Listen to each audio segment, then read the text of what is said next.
8h09 em Campos, de volta com o Folha no Ar, primeira edição.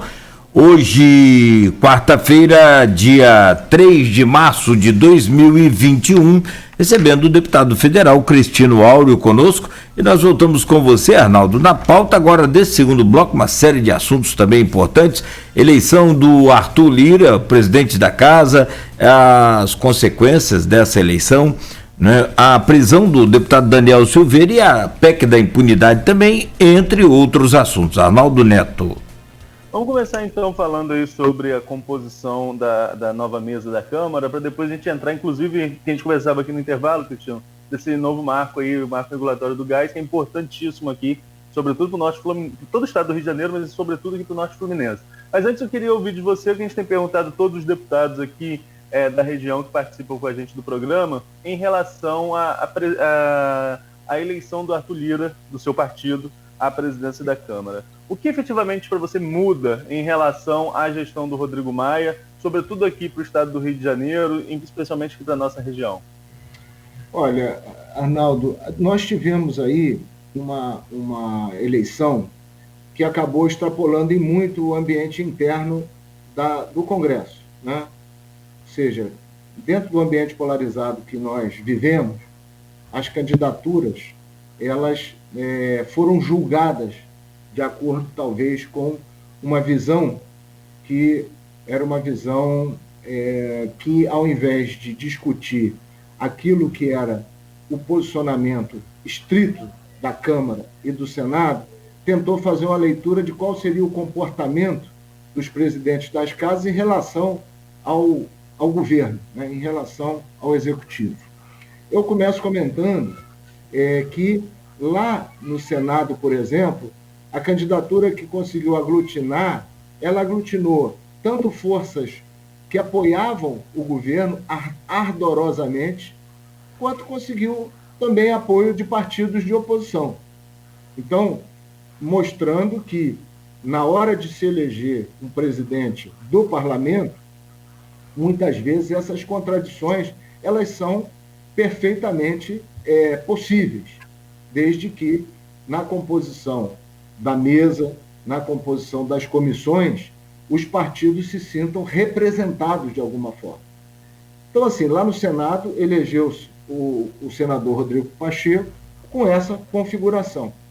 Na Câmara se elegeu o Arthur Lira porque, de alguma forma, seja de maneira ali escrita, preto no branco, formal, os partidos apoiaram, seja porque determinados segmentos da oposição viram na candidatura do Arthur Lira a chance também de alguma forma, ter espaço e ter voz na composição das suas comissões, nos espaços de discussão.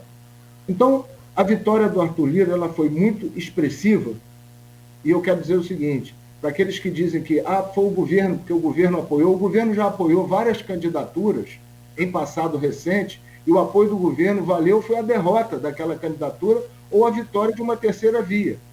Então, dizer que a intervenção de governo determina a vitória desse ou daquele candidato, muitas vezes isso não é verdadeiro.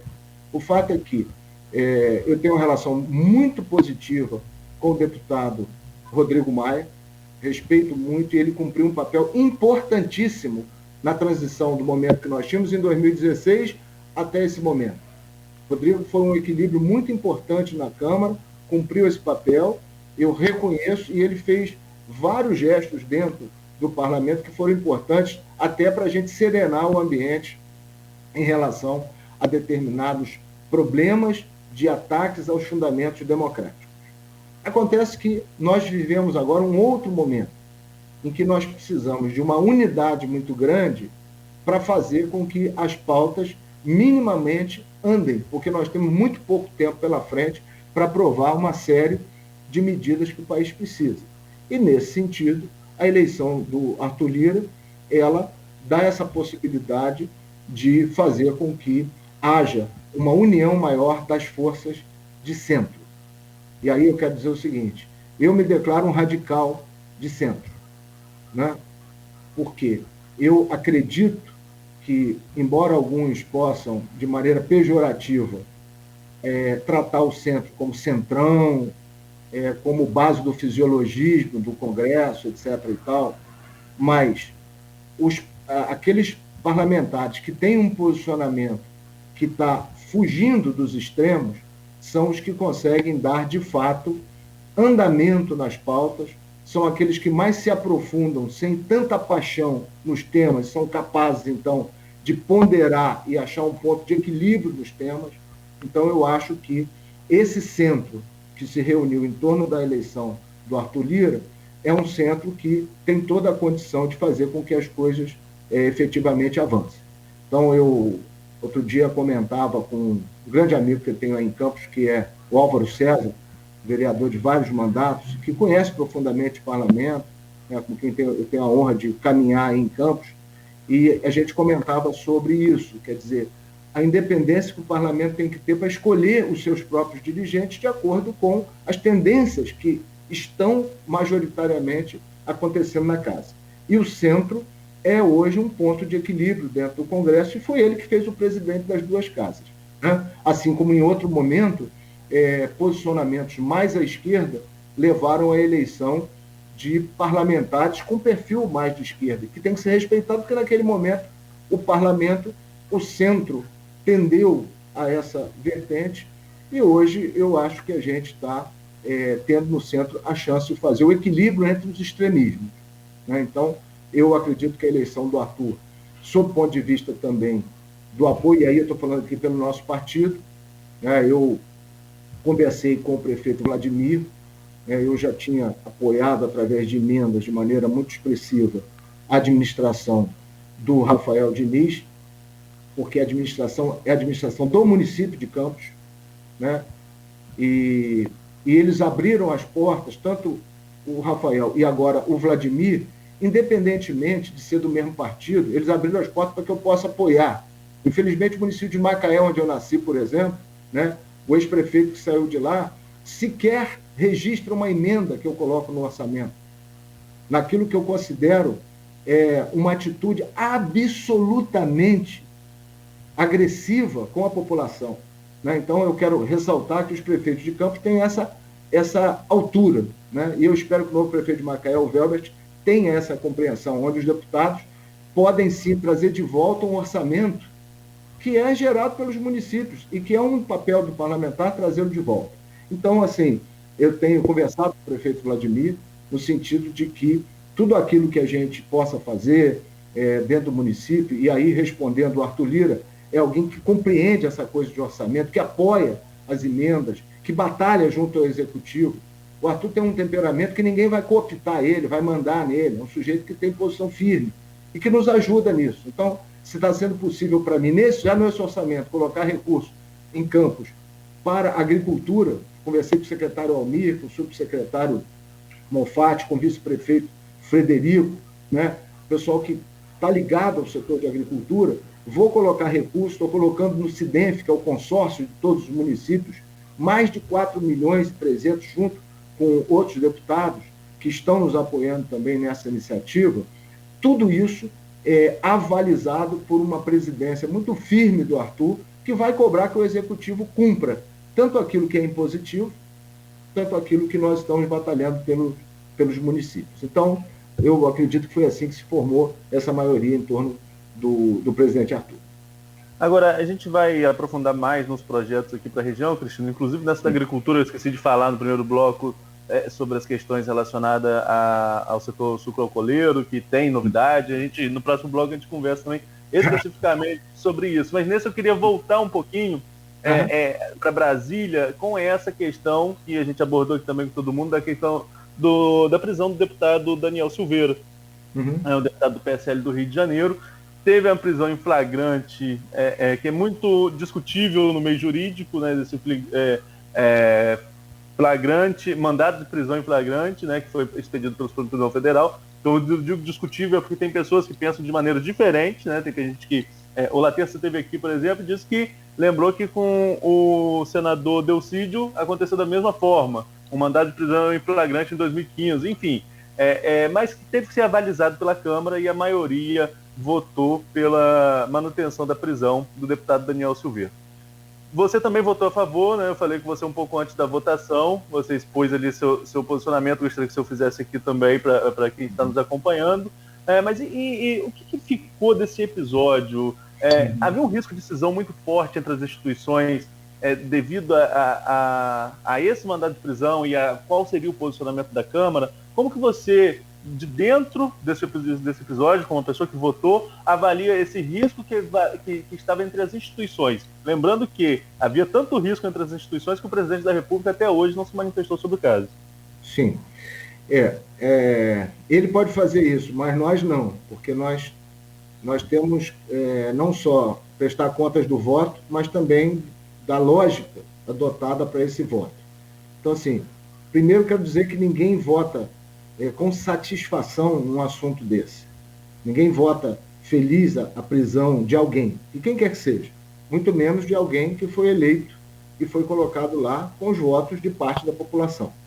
Acontece que, nessa discussão, onde você pode ter várias escolas e várias opiniões, quando você tem a Corte Suprema Constitucional do país, seja ele o Brasil, seja qual for o país, o Supremo Tribunal Federal existe para dirimir dúvidas sobre a Constituição. Então, ele não está lá para fazer a Constituição, ele está lá para dirimir essas dúvidas. E, na dúvida, ele julga. E na lacuna existente no artigo 53, sobre o que configura realmente prisão em flagrante, o Supremo decidiu por 11-0 em seu plenário. E eu dizia antes que se a votação minha tivesse ocorrido só pela decisão monocrática de um único ministro, eu iria ter que pensar muito e consultar muito. Mas a Corte Suprema do país decidiu por 11-0 que aquela prisão ela ofendia os princípios constitucionais, ou seja, ela foi gerada pelo fato de que havia um risco de uma violência contra a instituição democrática. Assim foi julgado e assim foi levado a plenário. Então, a minha decisão, eu não sou advogado, eu não sou jurista, eu me baseei no julgamento feito pela Corte Constitucional dizendo que sim, aquela era uma prisão em flagrante, portanto, ela estava prevista no artigo 53. Muito bem. A partir disso, né, e acho que nenhum de nós temos o direito, e principalmente os parlamentares, que foram eleitos pela via democrática, nós temos o direito de conspirar ou de trabalhar contra a democracia.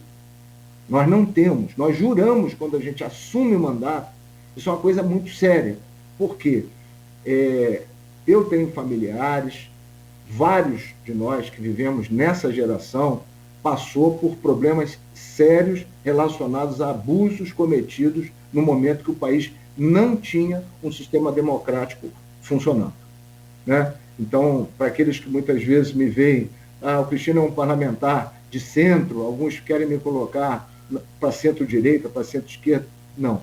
Eu sou a ponderação de anos e anos do que eu vi ao longo do tempo, do que eu vi em termos de cerceamento de direitos democráticos básicos, né?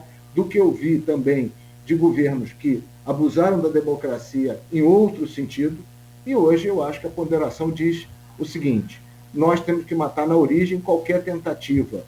Não sei se a prisão do deputado, se já tivesse o Congresso se posicionado sobre o artigo 53, né, definindo claramente melhor contorno, se hoje a gente estaria discutindo se é ou não prisão em flagrante. O que tem que fazer é definir, né?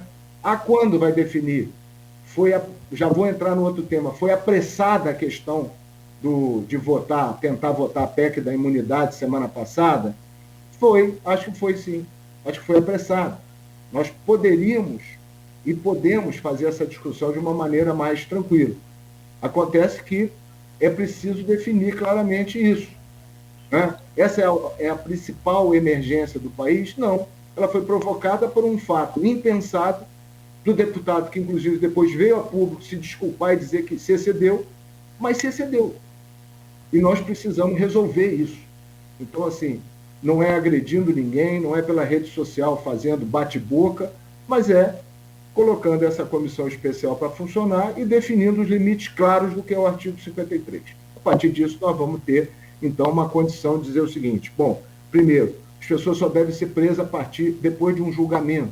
Essa prisão dele, inclusive, eu defendo que ela possa ser rapidamente discutida pelo Supremo, porque ela já cumpriu o papel, digamos, didático, se é essa a palavra, que ela se dispôs e que ela tem que ser.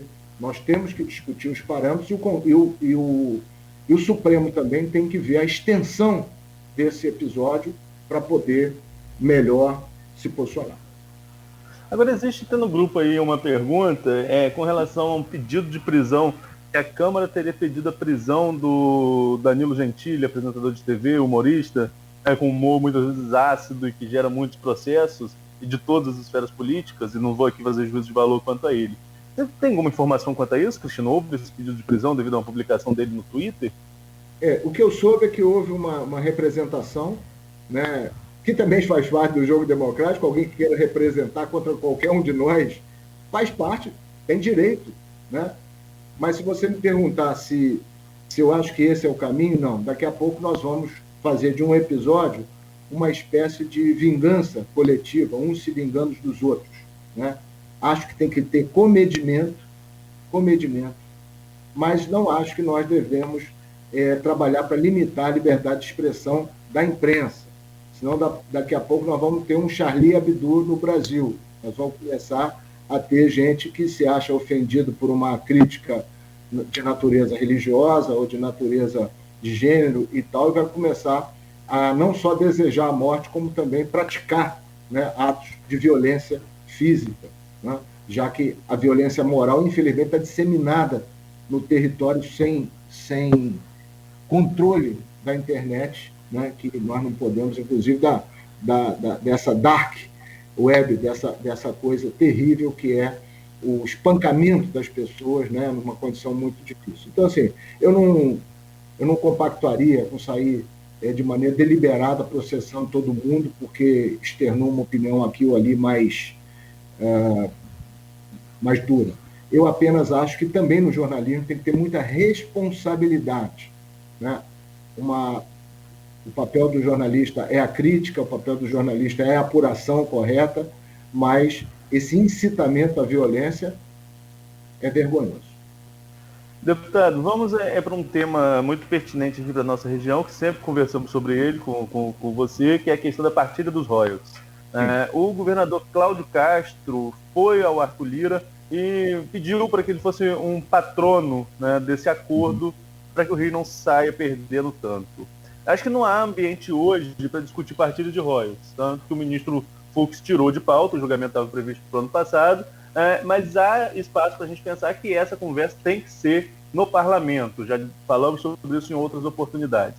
Hoje, como que você vê essa possibilidade? Nós tivemos, né, só para a gente relembrar, um presidente da Câmara do Rio de Janeiro, com um presidente da República que é também com base eleitoral no Rio de Janeiro, o presidente do Supremo é carioca, enfim, parecia tudo favorável a se tentar um acordo para o Rio de Janeiro, e isso não aconteceu.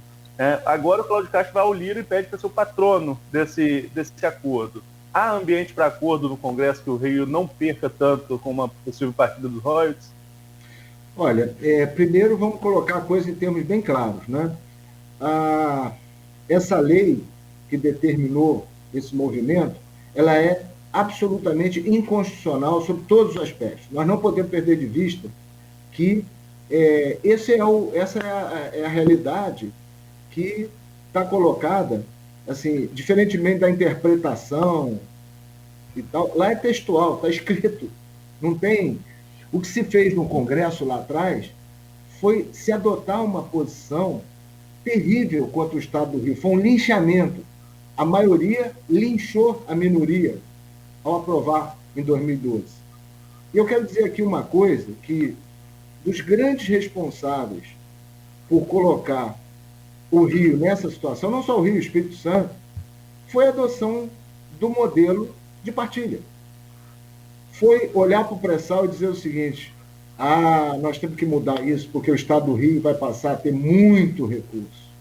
O Estado do Rio vai passar a ser um desperdiçador de recursos. Então se criou aquela ideia de que porque um prefeito tinha colocado porcelanato na calçada de uma praia, ou se o outro tinha gasto com cargo em comissão muito para fazer cabo eleitoral, muito mais do que devia, etc., pegou esses casos e gerou para o Brasil a ideia de que nós éramos perdulários sobre todos os aspectos. Então, assim, tem muito erro, muito erro. Devia apurar e punir, apurar e punir. Agora, fazer o que foi feito, mudar de concessão para partida, primeiro concessão onerosa no meio, invenções que quebraram o pouco de equilíbrio que ainda podia ter nos estados e nos municípios. Então, o modelo, primeiro, eu discuto muito esse modelo de partida, e acho que foi um erro sair distribuindo o pré-sal da forma com que foi feita. O Estado do Rio já apontava para o futuro, independentemente de corrupção, de desvio, dos problemas quaisquer. Tira isso tudo, você vai ver que os valores que o Estado do Rio poderia estar obtendo hoje, e que os municípios de Campos, São João da Barra, Macaé, Samã, São Fidélis, São Francisco, que é um município super injustiçado, o município está na beira do mar, olhando para o mar, não tem direito a royalties de participação especial. Tudo isso poderia ter sido tratado de uma outra maneira, não fosse essa lei inconstitucional. Então, partindo desse princípio, que pegar essa cesta de recursos e distribuir para 5.700 municípios não vai resolver o problema de ninguém, esse acordo vai ter que ser feito. Agora, dizer que esse acordo vai ser feito no Congresso, quando o tema está para ser julgado no Supremo, também aí é querer criar já um problema entre as instituições. É o Supremo que tem que chamar para o acordo a participação do Congresso. Então, primeiro ponto. Então, é o ministro Fux, que é o presidente atual, ou que seja outro, que tem que dizer, eu quero realmente fazer uma mediação. Mas não pode ser dentro da pandemia, porque vai ser essa loucura, que está todo mundo voltado para uma outra situação. Não pode ser em véspera de eleição municipal, como queriam fazer no ano passado, em setembro. Não dá para ser, porque todo mundo vai estar muito acirrado. Então, quando o governador Cláudio Castro pede ao presidente da Câmara para mediar, é razoável, sim, Arnaldo, pelo seguinte, talvez esse alinhamento que você falou, quando o presidente da Câmara é do Rio, o presidente da República é do Rio, o presidente do Supremo é do Rio, talvez isso gere até um fator de desconfiança maior para o acordo. Como nós não vivemos diante de uma ditadura onde esses três pudessem determinar na caneta isso, talvez seja a mediação de um terceiro e de um Estado pequeno, mas que também está na borda de uma região de mar que tem potencial, como é o caso de Alagoas, que vai entender que se nós hoje tirarmos os royalties dos estados produtores de petróleo, amanhã ninguém vai poder cobrar royalties sobre geração de energia eólica de vento no Piauí. Ninguém amanhã vai poder produzir royalties sobre uma usina hidrelétrica no interior de Tocantins. Por quê? O que dá em Chico, dá em Francisco. Se nós vamos bagunçar o que é royalties, se nós não vamos respeitar mais o município produtor e o estado produtor, ele também não vai valer para mais nada. E é preciso dizer para esses estados que nós estamos migrando de uma matriz de combustível fóssil para uma matriz renovável. Que amanhã todo mundo vai gerar energia. Vai gerar no sol, vai gerar na eólica, vai gerar no hidrogênio.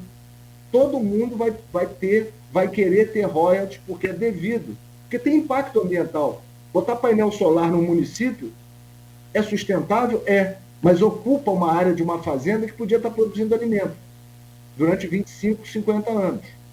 E o que vai ser? Se você não cobrar royalties desse impacto ambiental da solar no futuro, quando mais da metade for solar ou eólica, não vai poder cobrar por quê? Porque massacraram o estado do Rio, porque não pôde cobrar royalties na época onde tinha produção de petróleo.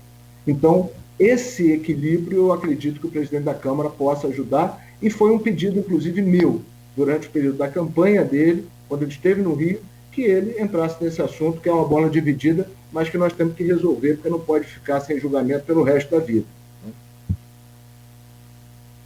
Muito bom, bem esclarecido. Acho que a gente tem como referência aí esse depoimento, né, Arnaldo? É hora de conversar.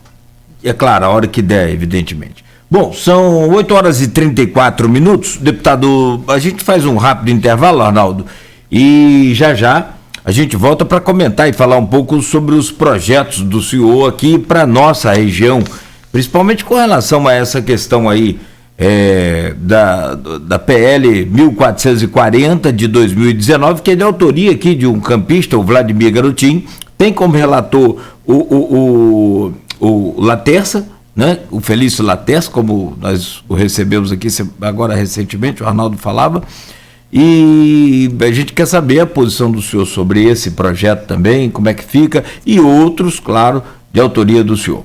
São, ok? 8 horas e uma pausazinha para tomar um café rápido e a gente volta com o Folha no Ar, primeira edição, nesta quarta-feira, dia 3, só achar o programa, achei aqui, ó, o dia 3 de março de 2021, oferecimento dos laboratórios Plínio Bacelar, Clínica Proteus e Dedumas Baterias.